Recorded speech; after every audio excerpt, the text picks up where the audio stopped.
Welcome back to another episode of Excuse My Grandma. It's Kim and my co-host, Grandma Gail. This episode is coming out on my birthday. I know, Kim. That's a big day for you. It's like a national holiday. No shaming people who care about their birthdays. I'm not shaming, but it's not like it's a major one. You're going to be 26. It's a nice day. And you'll go out for a nice dinner and you'll see some friends. Maybe we'll play some golf. Yeah, we have a family dinner.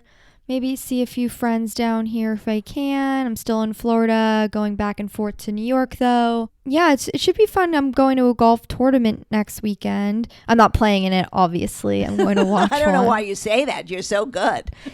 And what else is new with you? I had friends stay here in your apartment with me last weekend while you were gone. Because I know. I heard you were partying it up. Not at your house. We didn't throw a party or anything. But what did you do? You went on a boat. You did all kinds of activities, which I tried on all your clothes in your closet. Slept in your bed. I think they would be disappointed. She would definitely not be happy with those clothes.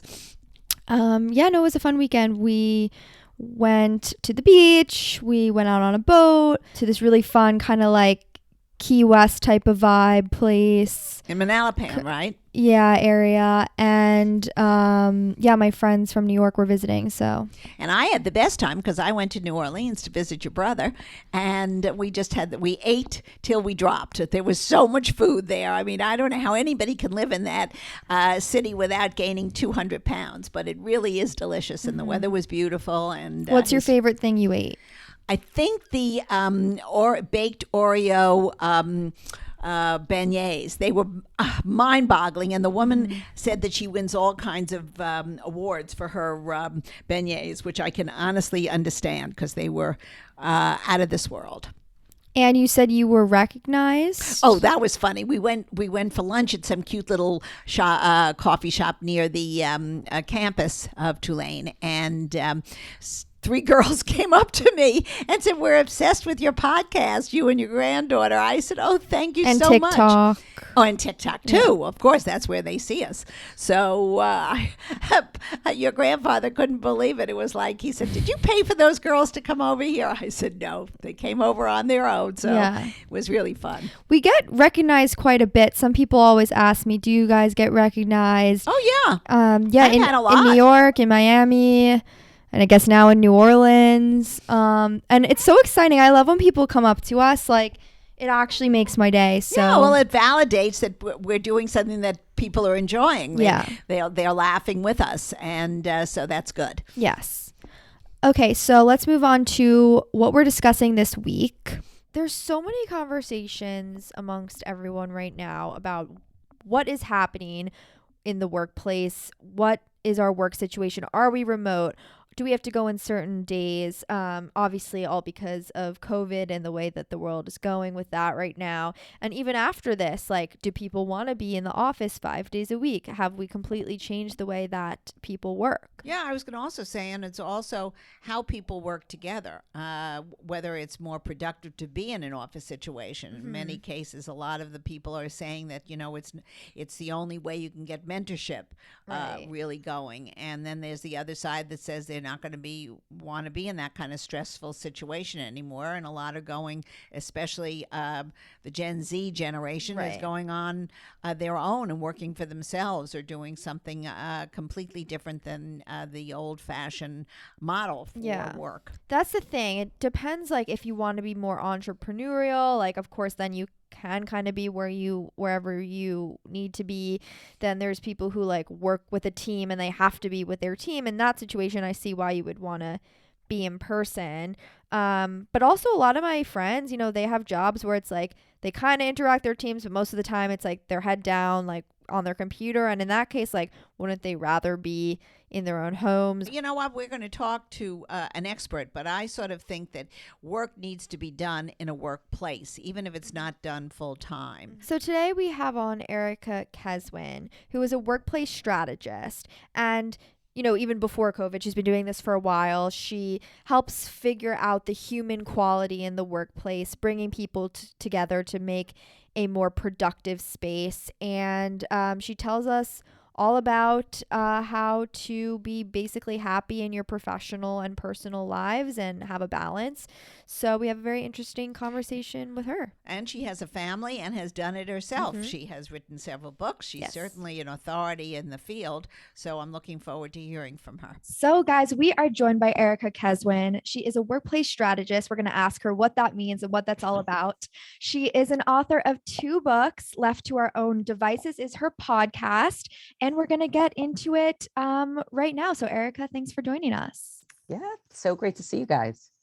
So let's start with what we ask all of our guests, where you're from and your current relationship status. I am from Fairfield, Connecticut, and I am married for going on 22 years. Amazing. And you have kids? I have 3 kids. I have twin girls who are freshmen in college and a son who is a junior in high school. Good job. You are a workplace strategist. You look at people and culture and how in the workplace you can bring your human to work. What exactly is a workplace strategist and what do companies hire you for? Great. So, it's funny. You mentioned my first book was called Bring Your Human to Work.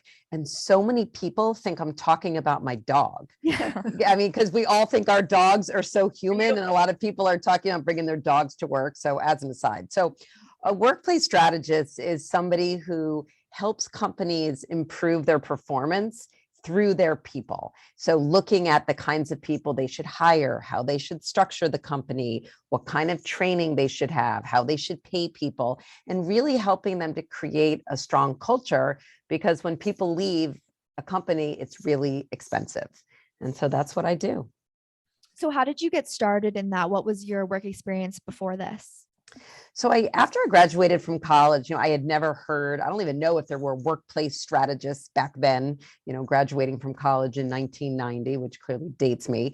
But, I did what many, kids raised in a Jewish family do. They're like, oh, I'm going to go to law school. So I moved to Washington, D.C. and I applied to law school and I deferred. And I was like, well, maybe I should decide if I really want to go to law school before investing 3 years in law school. So I got a job in a consulting firm, kind of doing whatever it is they wanted me to do.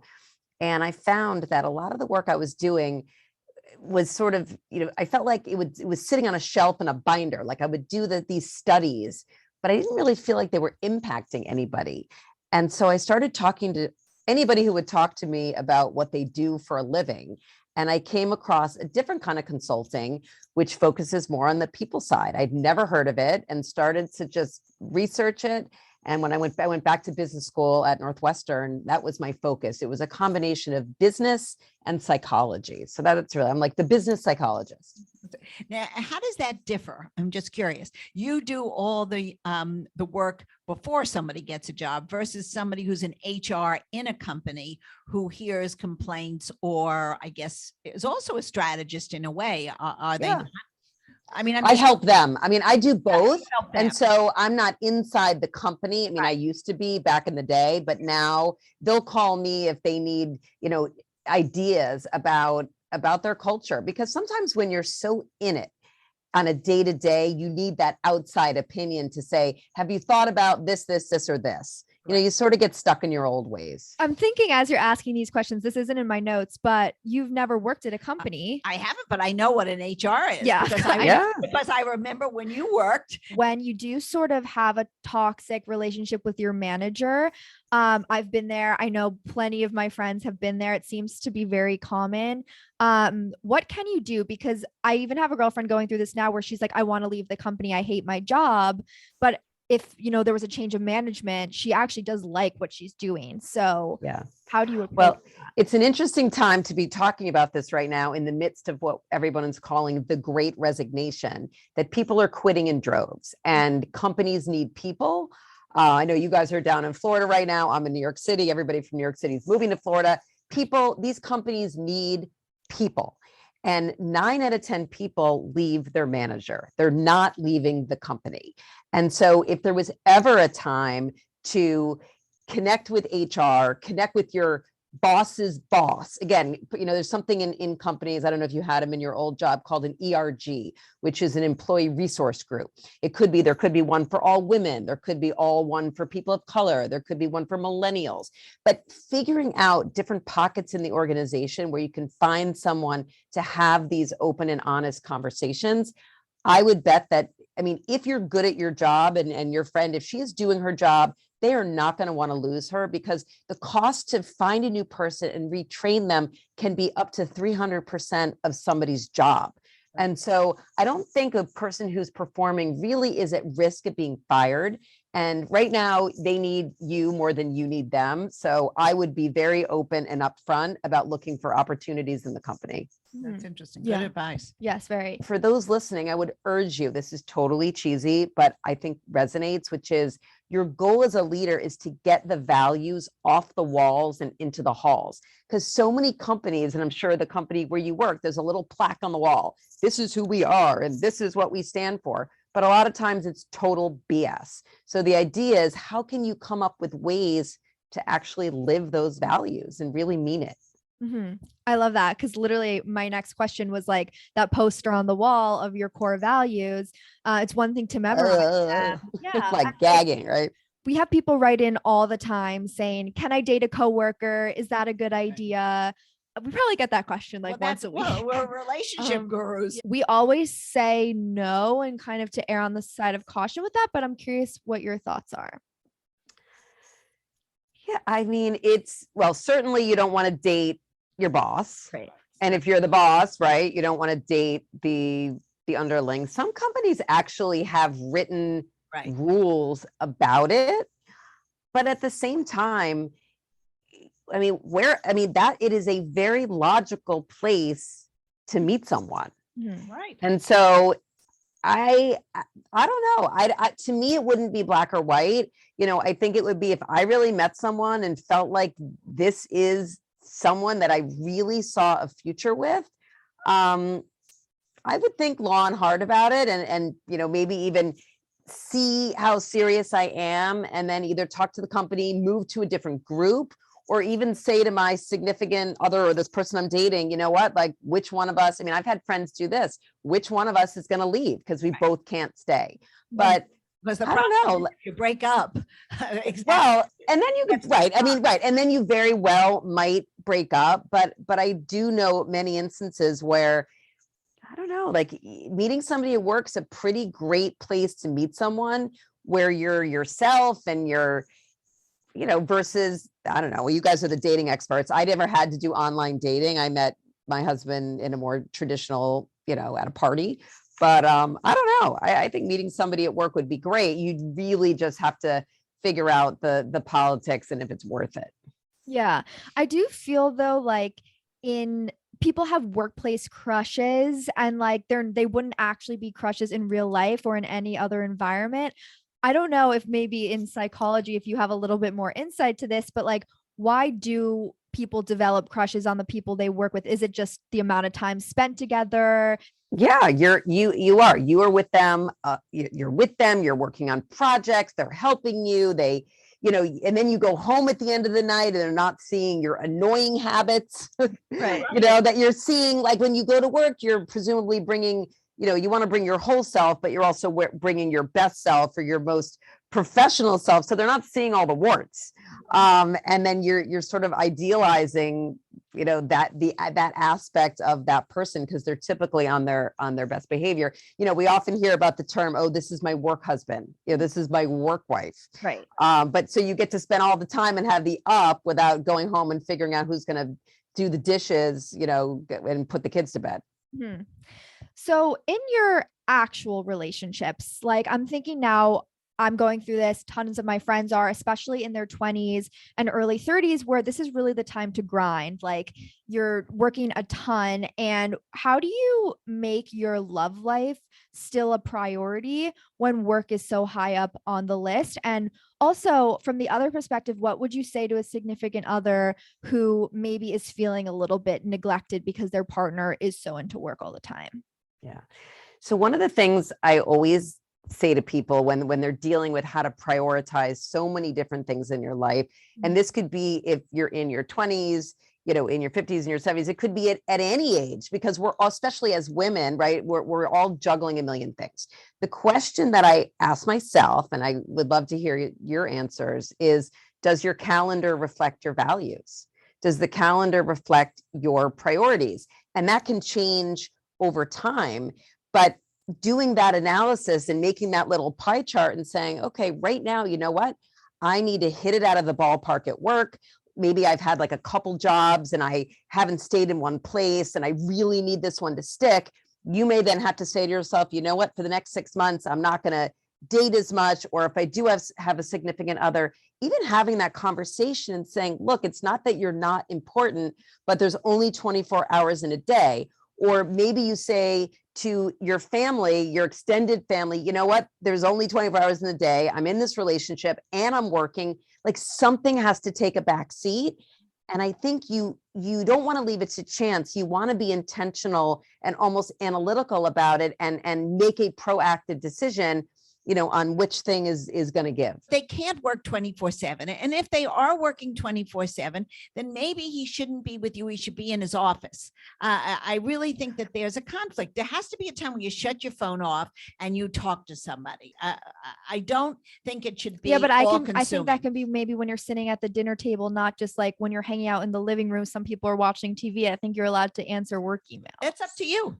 Well, right. I mean, to me, it's about having those kinds of conversations. Now, you might think that he is working. He may be in 3 fantasy football leagues. I want to talk about another buzzy topic right now, diversity in the workplace. When it comes to hiring right now, like, what trends are you seeing? So many companies are actually hiring their first diversity and inclusion officer, someone to actually own that space, and be in charge of it. So I think that's the first step to really look at it. And then it's getting underneath the data. I mean, I guess it's a couple things. One, it's defining diversity. I think there's race and gender, which are, we have to start there. And we already know there's a lot of disparities in the workplace, specifically in those areas. But then beyond that, when you're looking at really creating a diverse team, a diverse organization, there's other kinds of diversity. It's diversity of education. It's, you want to have introverts and extroverts. I mean, and so the idea is to really define diversity, see how you're doing, set some goals, and, try to bring, I mean, it is not easy. But then even when you have, like, let's say we're on a team and we have let's say we have this amazing team, it's diverse team. If the person next to me never speaks in our meeting, we're not getting a return on that investment in this diversity. So a lot of it then is up to the managers. It goes back to your very first questions, which is around creating a more human workplace where people feel like they can speak up. Right. And that's why I wrote the rituals book, because if you can create some rituals, in the beginning of a meeting where everybody talks and says something, and it's more inclusive, even in terms of getting them involved in the conversation, that's one step in the right direction. It's a very fine line, because now it is. We're not going to solve it right now. I think it's going to take years to get to a level where you can really have what we would really want to be a diverse team. Just putting somebody there because they're of a different race or a different, whether it's a man or a woman or whatever. I think it's almost artificial right now. Maybe 5 years down the road, it'll happen. Well, but even with pay, even just the pay equity, I mean, it's years. We have a long way to go. How long have the women been saying that? I mean, and there's finally in many areas getting there, but it's taken a struggle. Billie Jean King talked about it 25 years ago. So let's talk about your newest book, Rituals Roadmap. So explain to people, what is a ritual? So glad you asked. A ritual has 3 parts. The first is, a ritual is something to which we assign a certain amount of meaning and intention.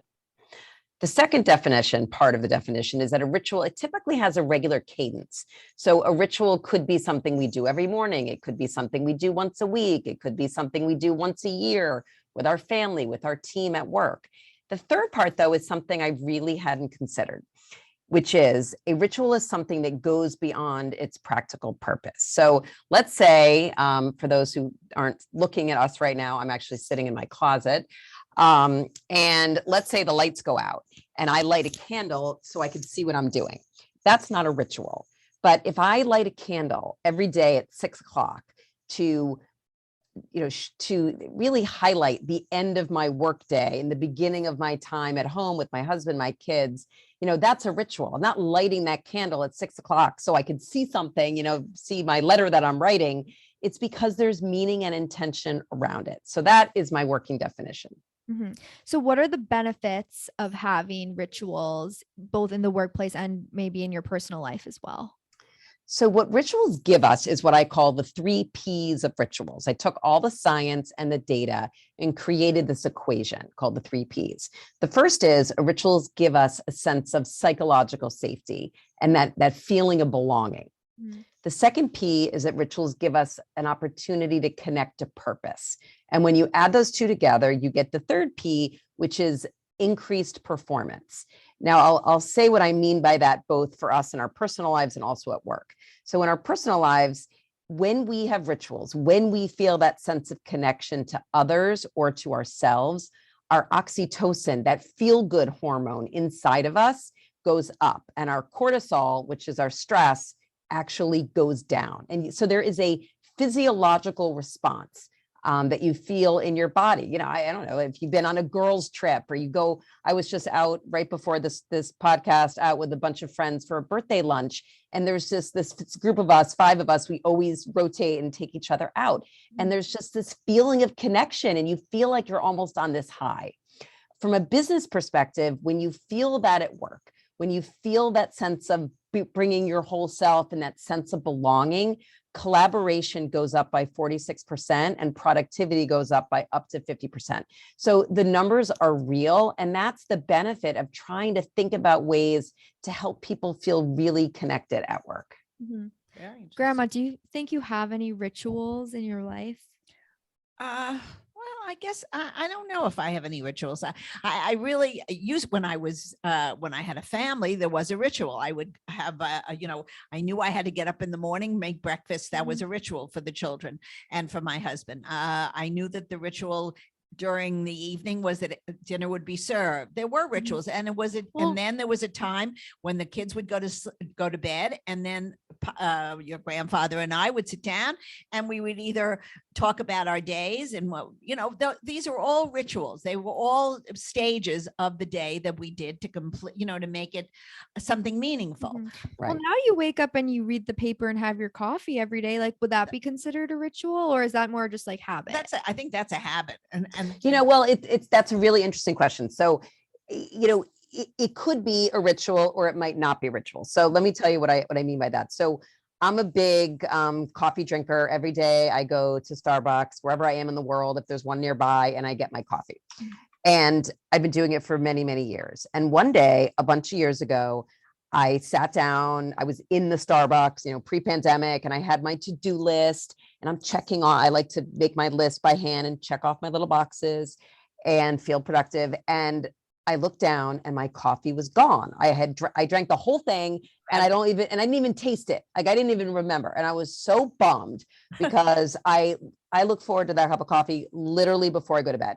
So in that moment, that act of getting my coffee went from being a routine, something that I just did, to a ritual. I think of it more as like back of brain to the front of the brain, something that you just do versus something with intention. So now when I get my coffee every day, I go in and I get it and I just pause, I sit down or I bring it home. I feel the heat of the cup on my hands. I take a couple of deep breaths, kind of settle, and that is my ritual. Like there's meaning and intention.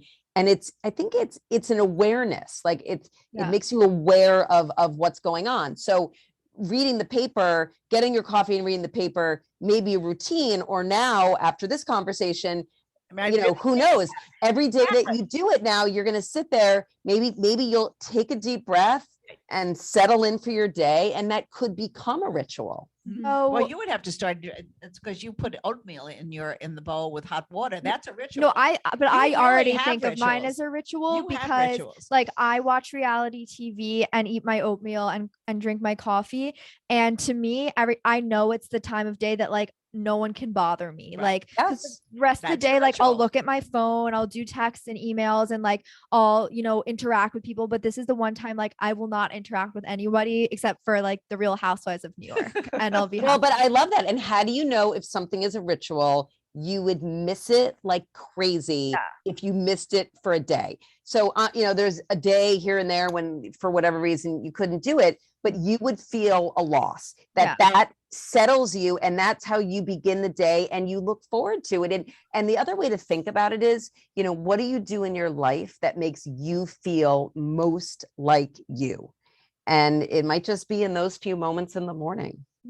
So what happens because there are days where I have to like skip my morning ritual and I will be upset for the rest of the day. What happens if, sometimes things get in the way or at the work if let's say at work, you have a ritual that it has to be postponed till next week, like it could put you kind of in an anxious position. I feel like how do you then navigate that? I think it depends on what it is, that we do need to be flexible with rituals, that, anything taken to the extreme, is not a good thing. So we need to be flexible. The flip side, though, even using the example of your ritual, is that maybe you say, you know what, what I realize is I love this in the morning. I couldn't do it, but I still need 15 minutes to not have for me. I need 15 minutes of me time. Ideally, it's in the morning. So when I can't do it, I'm going to carve it out at 3:00. And, I'll send, if I'm doing a podcast or if I'm doing something, I'll send my family like a group text saying, do not bother me, from this time to this time. And you sort of let everybody know that you are, it's the proverbial putting the oxygen mask on yourself. And it is a type of self-care. If it's at work and if it's with other people, it's schedules are trickier. But I think you can try to build it in. Yeah. Time out for a cup of tea or a cup of coffee at the office. Right. That's it. Are there any rituals you've heard at certain companies that are kind of weird or bizarre that people might find interesting? Yeah. So the way that I figured out, I interviewed hundreds of people for the book, and I would explain what a ritual is. I would talk about the 3 Ps and the benefits of the rituals, and still some of the people wouldn't be able to say what the rituals were. They just weren't sure. So I came up with a question that when asked, most times I could almost like see the light bulb coming out of the person's head. And so the question is, I'll give you guys the magic question. The magic question is, I asked, for example, to, the founder and CEO of Allbirds, when do employees feel most Allbirds-ish? When do they feel most connected? Or if I were to ask my kids, when do you feel most connected to our family?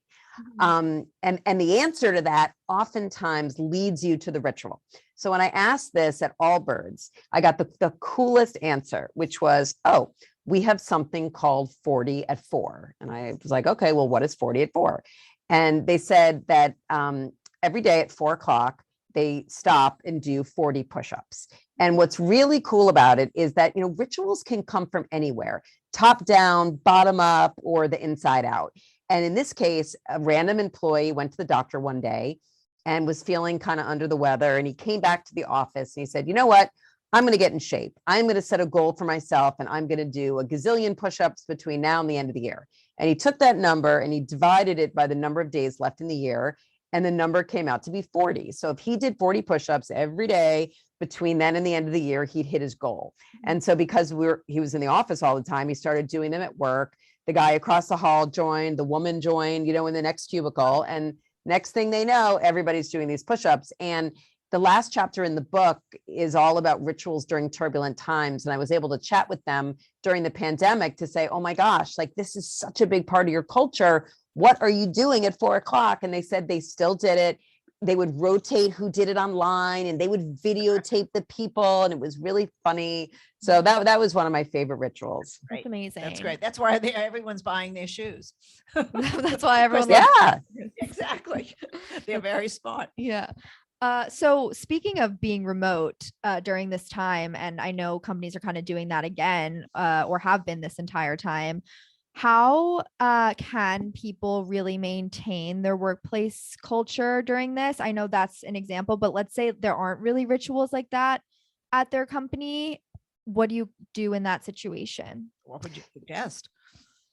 Yeah, it goes back to the concepts around, how can we put things in place that really honor relationships, and how can we do things that make people feel included? And the area where I've been focused on it the most lately is in these meetings, because many times in companies, we have a couple of people in the office and we have people at home. When we were all at home, it was more democratic. We were all in the same boat. And, we could figure out, fun things to do in the beginning of a call, the end of a call, whatever that is. But now things are really stressful, because if you, like right now, you two are together, and I'm at home. And if the two of you all of a sudden just started chatting with each other, and I'm sitting here, twiddling my thumbs, like I'm going to feel crappy. And that's not what you want at work. And so the leaders that are really making strides are being very intentional.